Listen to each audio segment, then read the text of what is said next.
about 2/3 of that African community has now moved out of Gwangju and essentially fled. The reason they're moving out is because they're being systematically targeted by the Gwangju government. They're being evicted from their homes. They're not allowed to go into restaurants. They're not allowed to, go into hotels or grocery stores. The only way they're able to eat now is through donations. So you've got the Nigerian embassy. There's lots of footage online now of the Nigerian embassy delivering food parcels to Africans who are living on the streets of Gwangju. Given the increasing distrust of the WHO, what steps should the WHO take to regain legitimacy? In practice, how could the US and other nations actually force the Chinese regime to pay damages for its cover-up and handling of the CCP virus or coronavirus? How is the Chinese regime becoming more belligerent in Asia and in the South China Sea? And why has there been a recent rise in racism and government discrimination against foreigners, especially blacks, in China? In this episode, we sit down with Dr. Anders Corr, publisher of the Journal of Political Risk and founder of Core Analytics, which provides strategic analyses of international politics. This is American Thought Leaders, and I'm Jan Jekielek. Dr. Anders Corr, such a pleasure to have you on American Thought Leaders. Thank you. You've been studying the South China Sea extensively. We're going to talk about that today a bit. You've also been talking a lot about influence, Chinese Communist Party influence in the West and in the US and so forth. And we're definitely going to touch on that. And what better way than the recent defunding of the WHO that we heard from the president recently, pending an investigation. What are you seeing here? Well, the WHO, should be positioned to be an early warning system for the whole world for big pandemic outbreaks like we've seen with COVID-19. But they really failed. In November and December, the doctors in China were seeing evidence of human-human transmission as early as December 8th. Before that was the first case that they came across. But because of internal politics in China, whether that was Beijing or local Wuhan Communist Party officials, they were really stifling the doctors' ability to speak out. It's the WHO's responsibility to know that politics comes into play with these outbreaks, and politicians try sometimes, frequently, like with SARS, to stifle doctors. Now, the WHO didn't do that. The doctors' voices were stifled by the Communist Party, and it wasn't until December 31st that Taiwan started getting in touch with people, including the CDC, the US CDC. At that point, China was, in a sense, forced to reveal this information and go public, but they still claimed that there was no human-to-human transmission. And the WHO followed in their footsteps and said there's no evidence of human-to-human transmission. They said there's no need to close your borders, and because of this, they said there was no reason to track people once they got into your country from coming in from Wuhan. And that, in a way, that fed into or enabled China's position of maintaining business as normal, maintaining their economy, which of course is very important to them. And that created a global pandemic. So between the failures of the Communist Party and the failures of the WHO, we now have hundreds of thousands of deaths, and the global economy is going into a recession. It's a horrendous and horrible outcome that the WHO should have been there to stop. And so for that reason, I think that President Trump is right to question whether additional U.S. funding, taxpayer money, should go to the WHO when they've failed so miserably here. In my opinion, we should think about asking Dr. Tedros to resign. I already have on Twitter, and long ago, but we should make that a requirement for refunding the WHO, and we should also have institutional measures be put into place so that the doctors in the WHO are able to speak out without getting the permission of the top level political management of the WHO, because the top level political management, that's the easiest hook for the Chinese Communist Party to control what the WHO says. And like it or not, the WHO still has tremendous cachet globally and authority globally from people who don't know better, don't realize that the WHO is so politicized. And it's not only politicized, but it's lately it's been quite hypocritical, because they demand that it not be politicized, that the pandemic not be politicized. But it's impossible, not to solve the next problem, the next pandemic that comes up, without looking at the political problems that the WHO has. It's very interesting because obviously the WHO is dependent on the reporting from every member country, and to some extent on believing that reporting is accurate, right? And I think that's that's perhaps their own defense. But you're basically suggesting here that if the doctors have reason to believe that the reporting is politicized or the numbers are politicized, which I hear you saying, then the WHO should kind of be taking a different approach. How would that work? Well, I think the WHO does have offices in each country, and those offices are able to talk not just to the top level government in China, for example, but doctors all the way down, right? And so if there are concerns from doctors, and doctors will often, if doctors believe that their message isn't getting through up the chain of command through Beijing, they can potentially go straight to the WHO or the US CDC and say, hey, we've got a real problem here. We've got a suspected outbreak with human-to-human transmission. We all need to be much more careful. Beijing's not taking this seriously. So the WHO should have in place in all countries around the world personal relationships with doctors who can inform them of when a problem is happening. And actually, we saw this happening where you had doctors in China, in Wuhan, informing the CDC of a problem, or doctors in Taiwan informing the CDC of the problem, not through their normal chain of command. They're just informing them directly. And it's those personal relationships with doctors around the world that the WHO should have their own epidemiological surveillance system where they're looking for clues of an outbreak or an epidemic that aren't being reported through the authorities. It seems like such an astounding thing that, we have evidence that there was knowledge of human-to-human transmission, well before this, the WHO reported, based on the Chinese information, that there wasn't. I think it was January 14th, just off the top of my head.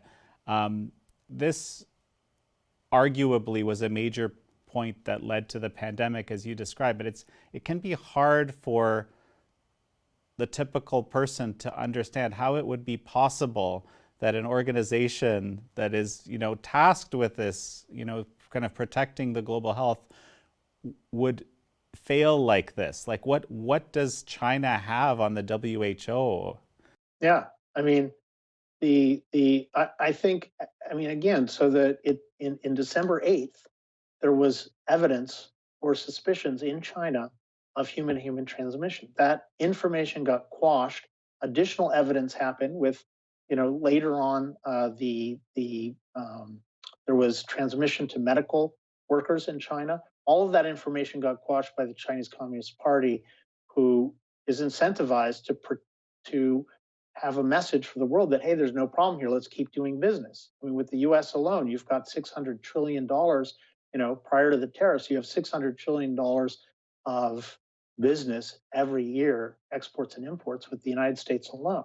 That's not, but China's the world's biggest importer exporter globally. So they have, the fact that there could be an outbreak or even worse, an epidemic in China is information they don't want the world to have, because that would start shutting down borders, start closing off imports and exports. So they're incentivized to keep this information from the world. So they in turn then put pressure on people like Dr. Tedros at the WHO not to reveal this information or play down the threat to human health worldwide. Dr. Tedros, we don't know exactly with Dr. Tedros what the issue is. Why it was that he seemed to take a pro-China position, even though he was being informed of information that he should have taken a pro-global health position, which is his job. So to get at that, you really have to start investigating him personally, his relationship with China personally, and it could be anything. I mean, people, top leaders are, there are many cases known and proved of the Chinese government or state-owned corporations offering bribes to elected officials, whether that is the presidents in Africa. There's a couple of cases of that that's out there, been proven. There's the case of the general secretary or the president of the UN General Assembly, John Ash, who got he was bribed by the Chinese to put in a convention center in Macau and to approve that. And then when I think what happened was when he turned witness for the U.S. government, he mysteriously died. He died under a barbell in his apartment in New York. And the official story is it's suffocation. It's an accident. But I mean, how likely is that right before he's supposed to go and testify against the Chinese that he randomly dies under a barbell? I think it's quite unlikely. And you see a lot of these instances where you have the carrot and the stick. The stick of people, high level Chinese communist officials who suddenly die of a heart attack or fall off a cliff and die or something, and then other instances where people are making a lot of money and are proven to be bribed. So it's possible that Dr. Tedros fears for his life. It's possible that he is looking on at the carrot of lots of money after he leaves office or even while he's in office. We don't know until we see more investigation, but we know the methods of the Chinese Communist Party are very clear. They play dirty, and they're out to expand their economy and their military and their global control, and also the control that they have over the local population, because their top goal is to stay in power. That's what they want to do, and they want to expand their power. And part of the way they stay in power is by expanding their power globally, because I guess they think that's what their population responds to. Well, I want to dig into this deeper in this sort of the U.S. and global context. It's a very scary reality that I think we've discussed with other guests, that this whole pandemic situation is kind of really bringing this reality into the spotlight, especially with the WHO and so forth. But just one thing, what do you make of the fact that China was locked down, or Wuhan was locked down internally from internal flights earlier than China stopped international flights outside? This is something a lot of people have been kind of commenting on and questioning, and then sort of criticizing the U.S. travel ban, all the while having lockdown within China. What do you make of that? Yeah, it seems very hypocritical for China on the one hand to lock down Wuhan and not allow people from Wuhan to go to Beijing, all the while allowing people from Wuhan to go anywhere in the world and claiming very loudly that there shouldn't be any travel bans against China. It's entirely hypocritical, and arguably this is what caused the global pandemic. I don't know. So because China has done so many things wrong, there's now a lot of talk about holding China legally liable for what they've done, and that's there's an excellent piece written by a professor at the U.S. Naval War College. He's also at Harvard, James Kraska, and he claims that China is on the hook for trillions of U.S. dollars, only counting the economic stimulus that several OECD countries have put in place. That doesn't count, and that was written a few weeks ago. That doesn't count additional stimulus since then, and it definitely doesn't count the pain and suffering of all the people that have died. Generally the economies that have crashed, and how much has been lost economically. So China is really on the hook economically, and not only are they on the hook economically, but they have a lot of assets around the world that can be attached by countries, whether that's debt owed to China, by Pakistan or Sri Lanka or Ethiopia or any of these many countries, or the United States. We've got over $1 trillion of debt, to China, and it's certainly the damages to the U.S. From COVID-19 are over $1 trillion. So, in my mind, there's no reason why we shouldn't, through a court of law, see if they're liable for what they've done. See if they are, then we say we selectively will not pay that debt. We're using that debt to pay back the damages that COVID-19 has caused us, and that the Chinese Communist Party has caused us to do that.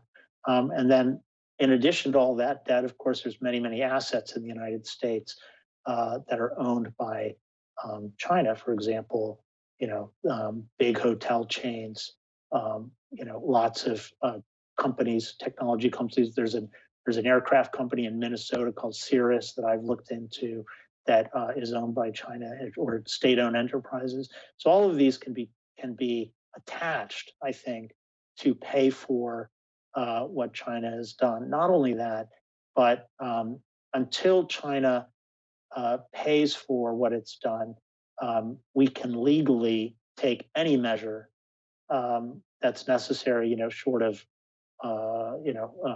violent or war thing. But we can do things like refuse to allow Chinese diplomats to go to the UN.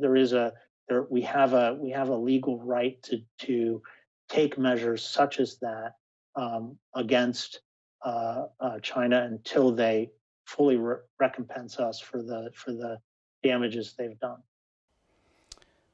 So there's to your point, there's a number of lawsuits here in the U.S. I think 2 now by the Berman Law Group. We've interviewed them somewhat recently about one of those lawsuits, and I think there's been a referral to the ICC even, from what I've heard.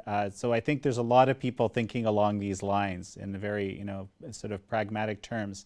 There's kind of two vantage points I'm thinking about here. One is sort of influence in the U.S., and one is international influence. But let's talk about this, because this is kind of top of mind here for me. You recently wrote a piece about related to this Asia Society-sponsored letter promoting, that China and the U.S. has to cooperate in order to work things out with respect to the coronavirus, or CCP virus as we call it, pandemic. You're taking the position of no cooperation. The other side saying, well, we need some cooperation, whatever has happened. Why are you taking the position of no cooperation? Well, I think that for the past, since 1972, really, or 1971, since we opened to China, since Kissinger and Nixon opened to China, the story has been, let's cooperate with China. Let's do business with China. In that process, they're going to democratize. They're going to become, more reasonable. They're going to become more transparent. Things are going to be better. But what we've seen is that through the process of cooperation, they have grown their economy massively. And that economy and that new economic power is what's fueling their military growth. And they've decided to use their economic growth not to help their people, but to expand their military. And today, they're building more Navy ships than we are every year. They're outbuilding us. They've got huge fleets already. They already have a bigger fleet than we do by number of hulls. We have a bigger fleet than they do by tonnage. But they beat us on some other things. For example, their anti-ship cruise missiles can outrange our anti-ship cruise missiles, which is a very dangerous thing. If you've got a one-ship battle, like two battleships, who are out in the sea alone, then it's a very dangerous situation for the U.S. Navy to be outgunned in that way. So they've put a lot of money into their nuclear missile capabilities. So they've got nuclear missiles now that can destroy entire U.S. carrier groups, aircraft carrier groups. So a lot of the military advantages that we've had over the years that we've, I think, tried to use for good in terms of stabilizing the world, decreasing nuclear proliferation, ensuring that one country doesn't invade another country like Iraq did, are now being canceled out. Those military advantages are now being canceled out by China. So we're going into a much more dangerous world, and a lot of people don't even quite realize that because we haven't had a military conflict with China. But were we to have a military conflict with China, we're in a much more difficult situation. And China knows that. So because China knows that their military is starting to rival us regionally in Asia, they are claiming, according to the Kissinger School of Realism, and I put realism in quotes, according to the Kissinger School of Realism, that they think they should have more territory. They think they should have more influence in Asia. They think that because they have a bigger military, our military should retreat from Asia. So you have, proposals out there that Korea should become a unified pro-Beijing government. It should be a unified state that's pro-Beijing. Beijing is pushing very hard to get the entire South China Sea recognized as its own territory. And that is a huge piece of water that's the same size as India, actually. It is so big. It has trillions of dollars worth of oil and gas in it. I think 1/3 of global shipping goes through the South China Sea. It's got a lot of fishermen, traditionally over centuries, millennia really, the fishermen from countries like the Philippines, Vietnam, Brunei, Malaysia, Indonesia have all used the South China Sea, through artisanal fishing to feed their villages and feed their families. Now you have China coming into the South China Sea, claiming it as their own. In 2009, they distributed a note verbale to every country in the United Nations that had attached to it a map with the 9-dash line. They are so-called 9-dash line that has now been found in 2016 to be invalid. But they still claim that. They ignore the international court that said that the 9-dash line is invalid. And just the other day, they sunk a Vietnamese fishing boat. They've gone up against the Indonesians and pushed them around. It's a form of bullying, right? And then you have Taiwan. So because China's power is growing, they think they have a right to take over Taiwan, and they're pushing that. They've threatened Xi Jinping.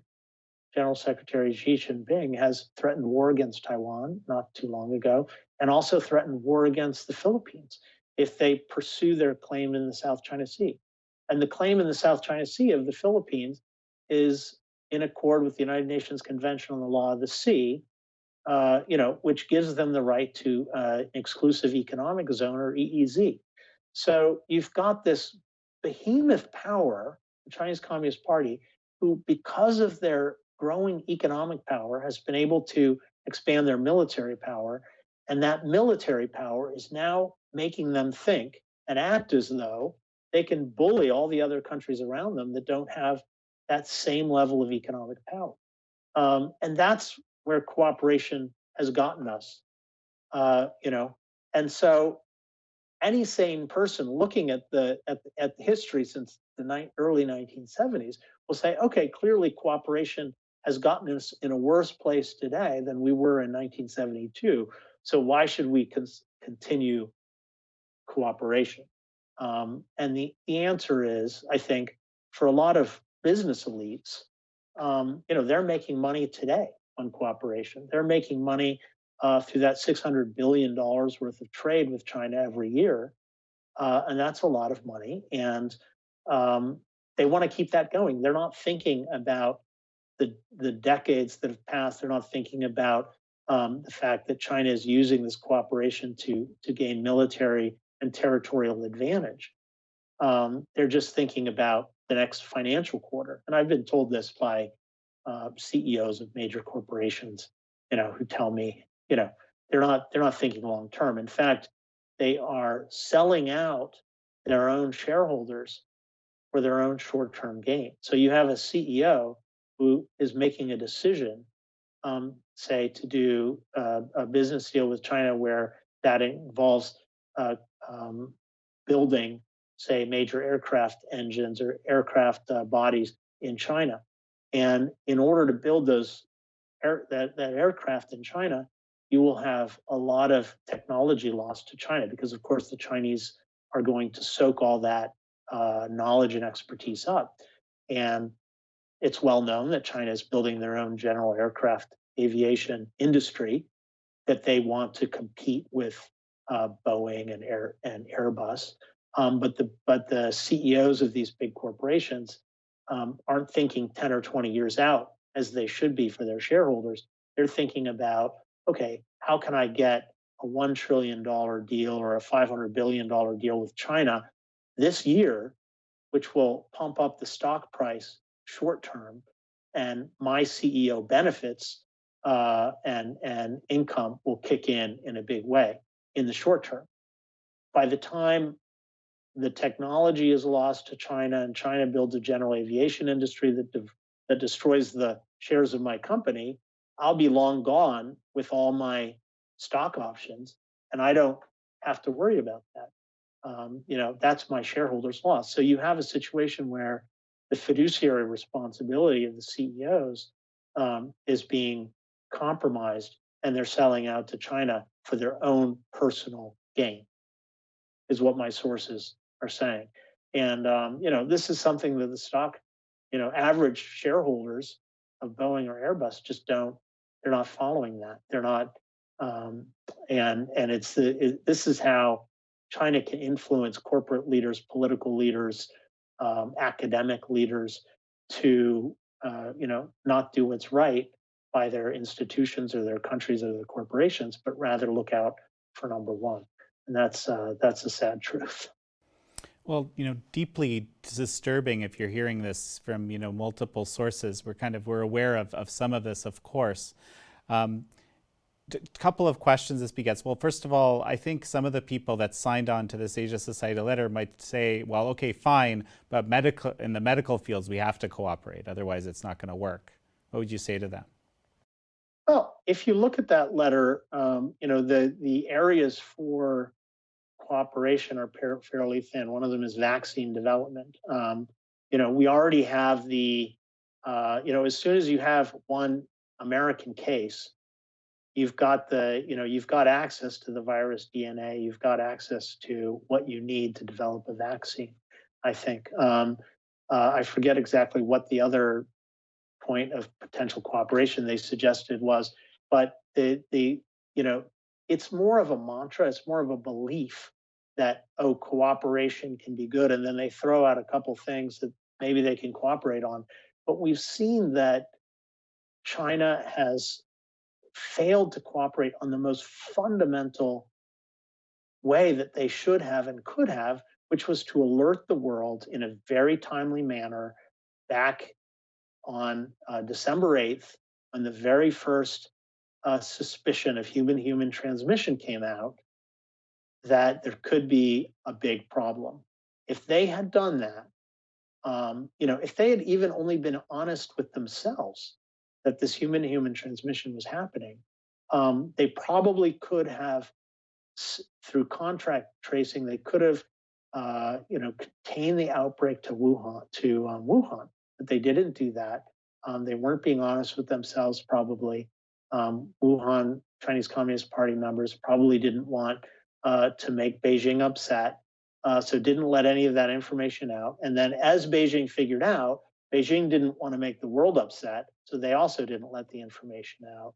And also, I mean, you know, it's a very unfortunate situation that they did not alert the WHO, the CDC, the world to this great grave danger, and instead tried to just let it take its course.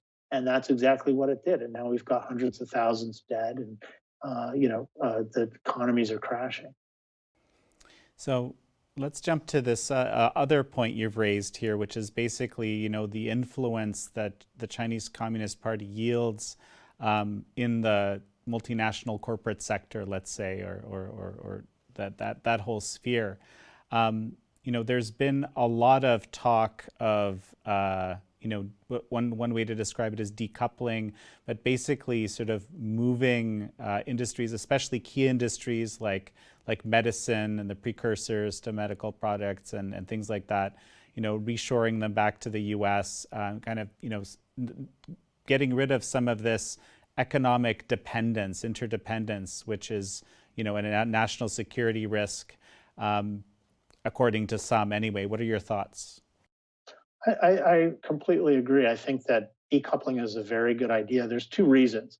One, when we decouple with China, we avoid giving them more economic power. We cut off their source of strength, which is their trade with all of the world's economies. So if we can do that, especially if we can do that in a joint fashion with the EU, Japan, South Korea, Australia, other countries on which China depends, we can really pressure China to improve its human rights, to stop making territorial claims to all of the countries around it, to let the water flow through the Mekong again. We didn't even mention that, but they're shutting off water to the Mekong, which affects a bunch of countries in Southeast Asia. They've got dams that are gonna could affect the Brahmaputra River that goes through Bangladesh.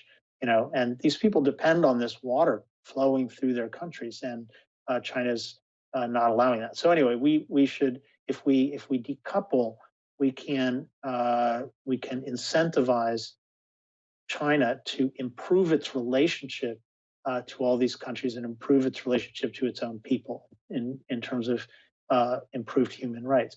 Secondly, the pandemic has really made clear that we were caught flat-footed and didn't have the ventilators we need, didn't have the face masks we need. I mean, these are pretty simple things that they're not high-tech items. They're not like jet fighters, right? But we don't have enough of that stuff. We didn't have enough of that stuff when we needed it.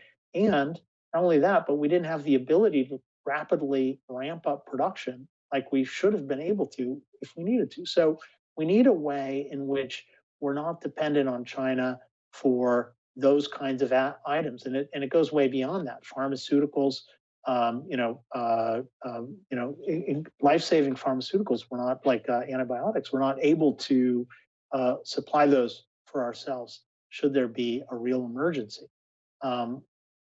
Let's say we had a lot of our military spending right now is geared towards is deterring China. Now, our latest jet fighters actually have parts in them that are from China. So it's a little bit crazy for us to think that we can deter China with a military system that is dependent on China for its progression. So if you had a war or a military conflict, even a localized military conflict, your bargaining power is dramatically decreased if your adversary, China, doesn't believe that you can do much with your fighting systems, your jet fighters or your other parts that are dependent on China. And they know that they can turn off the spigot of spare parts at any time. So yes, we need to, and this is what Peter Navarro is doing. He's been doing it and talking about this for decades. He's been talking about we need to ensure. Peter Navarro is is a White House guy in charge of ensuring that U.S. Industry is back on its feet. And one of his main messages is, economic security is national security. We need to be economically strong. We need to have supply chains in the United States that aren't dependent on our adversaries. Because as soon as you're dependent on your adversary for something, they have the chain around your neck, and there's not much you can do. So yeah, we need, so for those two reasons, we need independence to be strong, and we don't want to feed our enemies and our adversaries. Decoupling is a very good idea, and we can do so in a moderate, slow fashion, a very meticulous and careful fashion, so that all of a sudden we don't have antibiotics, or we don't want that to happen. But we do need to think about how to stage a process of decoupling until China improves itself. If China improves itself, for example, by becoming a democracy, which is a big ask, but we should be asking for that. That's exactly what we should want, because as soon as they democratize, they're no longer really a threat. Countries that are democracies never go to war against each other. They treat their people well because their people are voting for their leaders.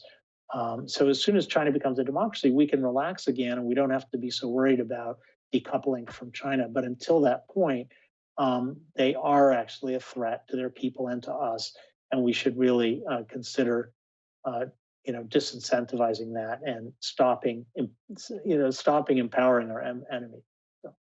So, Anders, we could talk for hours about the terrible ways in which the Chinese Communist Party treats the people that under its control, basically. You recently wrote about how the Chinese Communist Party is treating foreigners or expats in China, notably people from the African subcontinent, while at the same time, criticizing the U.S. as being racist for calling it Chinese coronavirus or Wuhan coronavirus or something like this. I'd love it if you could speak about this. Yeah, the COVID-19 has really expanded racism across the board in countries, and sort of xenophobia. So you do have some cases, for example, in the US and Britain, where there have been attacks on people that look Asian. So that's undeniably true. However, these cases are generally individuals. I mean, they're always individuals. They're lone wolves who are acting, out like this, and they're being prosecuted by the government. They're being subjected to very negative media reporting. However, in China, the same kind of xenophobia or racism is being played out at the institutional governmental level. So you have, for example, in Guangzhou, which is close to Shenzhen and Hong Kong, it's a manufacturing hub, and the government there has taken very strong action against the African community. So much so that about 2/3 of that African community has now moved out of Guangzhou and essentially fled. And you used to have over 10,000 Africans living there. There were a lot of traders who were sending import-export back to Kenya and Nigeria and things. And now those people are moving out. And the reason they're moving out is because they're being systematically targeted by the Guangzhou government. They're being evicted from their homes. They're not allowed to go into restaurants. They're not allowed to, go into hotels or grocery stores. The only way they're able to eat now is through donations. So you've got the Nigerian embassy. There's lots of footage online now of the Nigerian embassy delivering food parcels to Africans who are living on the streets of Guangzhou. And so it's a very sad situation. Even McDonald's in Guangzhou had a statement that basically said, "Sorry, we can't feed you. Please report to the police and for medical isolation."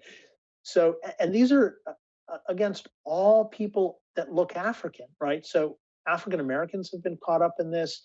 They have no history of necessarily of contact with any COVID-19 cases.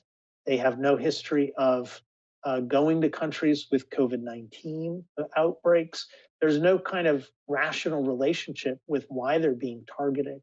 There have been rumors, some of which have been amplified by the government itself, of Africans who are who are ignoring quarantine rules, or in some really inflammatory language that is being used to justify this. The government in Beijing has, there's one small comment from one of the government officials of the foreign ministry. They basically said, "Oh well, Wuhan has to correct itself." But other than that, there's been a flood of material coming from the government in Beijing that denying that there's a problem, saying that they treat all foreigners the same. And to be fair, there are some cases also of Caucasians and other foreigners in China that are also being not allowed to go to restaurants or book hotels, or being kicked out of their apartments. But I think the African community in China is facing a much more serious you've got video footage of riot police in Guangzhou that are herding Africans down the street, and these Africans have nowhere to go. They're obviously trying to they're being told to go to another city, and my guess is that a lot of them have gone back to Africa, or have somehow tried to go to some other city out of Guangzhou. But the central government of Beijing is not doing anything against this racism, anything at all. And so, this is just the latest instance of extreme racism that we find in China against, in the past, it's been the Tibetans or the Uyghurs, and there's even, quasi-racism against Hong Kongers who speak a different language, Cantonese, than, with the riot police there calling them cockroaches and being very brutal, brutally suppressing their demand for democracy. So there's this really concerning, racism coming back out of China. And this is not, you also have a case in 2016 where there was a commercial for laundry detergent. And in this commercial, there's a Chinese woman looking at this lascivious African man who goes, who's approaching her, in a sort of a sexual way. And she puts the laundry detergent in his mouth, stuffs him into the laundry machine, and there's muffled screams as he goes through a cycle. And then she opens up the laundry machine, and out comes this quote unquote clean Chinese man. And this was around for months, being shown in China without any real complaint by anyone. And then it was picked up by some English media and criticized.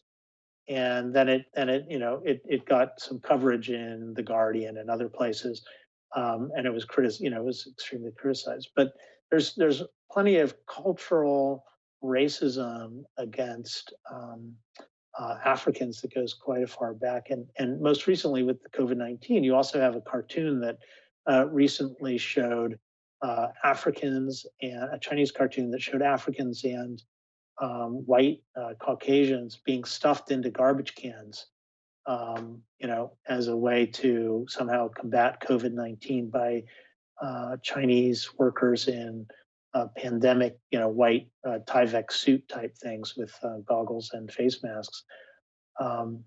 And, it's just there's racism there, and it's not being taken very seriously by the Chinese government. Of course, the Chinese government itself is almost entirely of the Han ethnicity, and I personally believe that ethnicity and race is a construction. But it's made for political purposes. It's created for political purposes. But all of the top government officials have always been Han. There's never been a leader of China that's been anything but Han, and so racism is a very a deeply held thing in that culture, and we're seeing it kind of come out, including against Caucasians now, as China and the Chinese population believes that they're better, than the West at combating the pandemic because of their authoritarian system. It's also fueling racism and xenophobia in the country. Well, I mean, it's almost like, by the way, this laundromat commercial, somehow I missed this. And I mean, it's just wild and crazy and horrible is all I can say. It's kind of almost hard to fathom, frankly. But so is the Chinese Communist Party, using that mentality or predisposition in the population to basically divert culpability from itself? I don't know. That's what's jumping to my mind. Right. So as China claimed, I mean, this is the Chinese version of reality. They've claimed that they didn't have any more cases, that they had defeated the disease, the pandemic in their own country. And so logically, any new cases in China must be coming from outside, if that's true, right?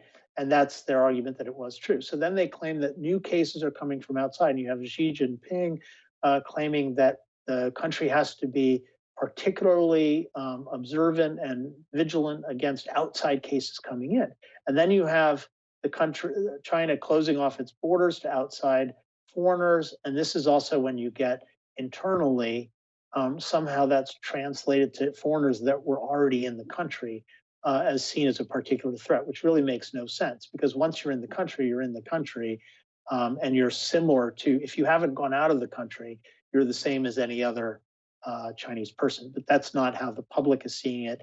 And the government in Beijing has done nothing to stamp down these sort of xenophobic feelings towards people that were already there. I mean, one African guy who got deprived of his home had not been out of the country for 4 years. So it just makes no sense to target him. There's no rational reason to target him. And what China is doing is really shooting itself in its own foot, because people are looking at this and realizing that China is not really a safe place to go. It's not a safe place to do business. If you look white or if you look African, if you look like anything other than a Han Chinese. So it's not good for China's economy. It's not good for China's future. And people, I would hope, figure that out and sometime change out the Chinese Communist Party and Xi Jinping at the top. Otherwise, their economy is not going to go well for long, because people are starting to react against what they're doing. We were talking earlier, of course, about the WHO. I'm thinking about the human rights situation that you mentioned. Even this whole vantage point of racism, speaks to that. Frankly, recently China has been added to the UN Human Rights Council, which a lot of people had big questions about, obviously. And again, this speaks to the level of influence in international organizations. But now China is going to be in a position to basically help pick the special rapporteur on torture, the special rapporteur on involuntary disappearance, these roles which to my eye were some of the most valuable mechanisms of the UN Human Rights Council. It seems like it's not just the WHO that the Chinese Communist Party has influence over. There's numerous organizations, and now we're even seeing the Human Rights Council potentially being compromised. What are your thoughts? China has had outsized influence in all of the UN organizations for far too long. And how exactly they're doing this is a little bit of a mystery, given that their donations are not high, and also their practices are horrible. So it's obvious, patently obvious to everyone as soon as they see that China's on the UN Human Rights Council that there's a big problem. Part of the problem is that the U.S. under Trump, and I'm going to say that it was a mistake for the U.S. to leave the UN Human Rights Council. We shouldn't have done that. There's a big difference between physically absenting your representative from the UN Human Rights Council and, say, defunding something. You could say, okay, you're not acting appropriately. I'm not going to empower you with money, which is what we did with the WHO, which was the right thing to do. But with the UN Human Rights Council, instead of doing that, we removed our representative. And that leaves a power vacuum that can be filled by China and China's allies. And that's exactly what's happened. So, we need to figure out a way to take back control of the Human Rights Council. And it's not just us, it's people who believe in human rights. We want countries like Britain or Germany or Japan or Taiwan. We want these kinds of countries on the Human Rights Council so that we can hold China to account for what it's doing. As long as China's in charge and China's allies are in charge, also all of whom, many of whom are egregious human rights abusers, you're going to see the exact opposite. That Human Rights Council is going to be deployed against the United States, against other countries that are trying to hold the world, the security system together. So you'll have, I have no doubt that there will be new cases brought up at that council about Iraq and about Afghanistan, and anything that's going to make the U.S. look bad. And we have had our problems, and we've done some things that aren't the right thing to do, and we should be held to account by that. But the problem is that China will use the Human Rights Council to unfairly target only us and never talk about what's going on in China. And already because of the rules of the UN Human Rights Council, the advantage that states have over nonprofit organizations that are really committed to human rights. These nonprofit organizations, their voices are cut out. They're not allowed in the room. You've got constant interruptions when they try to bring up human rights issues. So the system needs to be fixed. And the way I see it is one way to fix it is to deny China access to the UN grounds in New York City. And the US government could do that just by not letting their diplomats across the border. We can just say, hey, we don't think that you guys are upholding the principles of the United Nations as established in the Atlantic Charter of 1941, as established in the UN Universal Human Rights Declaration of 1948. You clearly are not following the spirit of the UN, which is, as an organization to stop territorial expansionism, which is what China is doing in the South China Sea, the East China Sea, against Taiwan. They're not following these basic principles that the UN was founded to establish and promote globally. And so, the UN is there to stop the next Hitler from coming around, or to stop the next Nazi party from coming around. But China is exactly that kind of level of problem in the future. It's a country that's acting like Nazi Germany in the 1930s, but it's a country that also has a stranglehold on the UN. They have the votes in the UN General Assembly. They can veto anything that happens in front of the UN Security Council, and they're taking over organizations through their influence. However they're doing that needs more investigation, but through their influence, and I would argue it's probably bribes and threats, they're taking over organizations like the World Health Organization, the UN Human Rights Council, and the General Assembly president. So, this needs to be fixed, and I don't see how you're going to easily fix it as long as China has a seat on the UN Security Council. And the only way to really get rid of it from there is to bar its representatives. And of course, that would create a huge diplomatic crisis. It would be a constitutional crisis for the UN.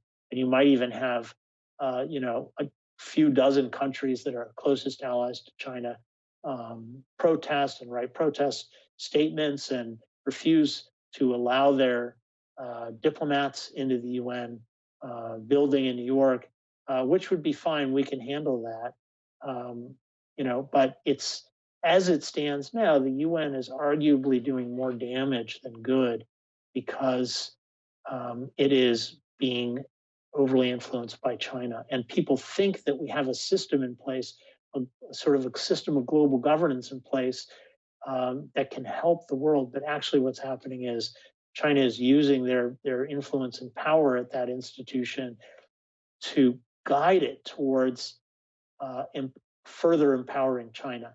And if we pass some sort of a tipping point, you might find a situation where China eventually becomes a global hegemon. And that's a very dangerous place to be. And I think that, a few years ago, some Americans thought that the US, was the global hegemon. In the 90s, after the fall of the Soviet Union, we thought we had won. Fukuyama from Stanford said that we had reached the end of history and now we're just going to have a beautiful future of democracy and liberalism. We thought, and the US was the only superpower. That lasted about 10 years. And then in 2008, after the financial crash, China really decided that it wanted to compete with the US for global influence. And it's doing so very, very effectively to the point where, the future of democracy and liberalism is under threat. So for this reason, I think we need to take this stronger and more principled stance with more backbone to try to deny China access to international organizations and also to, build up our own independence from China. Any final words before we finish up? Thank you very much. It's been a real pleasure to talk to you, and I've found the show enlightening, and your discourse has been really great, so I appreciate it. So wonderful to have you on American Thought Leaders. Thank you.